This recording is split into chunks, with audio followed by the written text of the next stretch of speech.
We're here with Mr. Ryan, who has just completed probably the biggest single repair he's ever done. What you're looking at is a Pioneer SX1250, a very nice higher-end Pioneer receiver. He just did something north of $1,000 worth of work to it.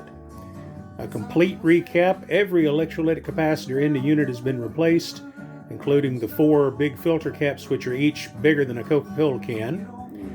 I mean, he has gone all the way through it. New lights, cleaned everything, tweaked and adjusted, and it's ready to go home.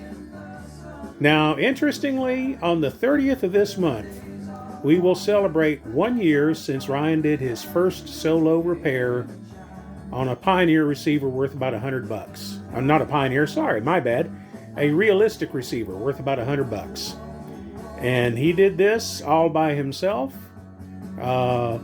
And I'm so proud of him, I can't see straight. Well done, Mr. Ryan. Start saying, you need to look at the camera. Say hi to your audience. Hi, people. Hi to your audience. Hello, audience. All right. Thought you'd like to see that. Talk to y'all later. Bye-bye.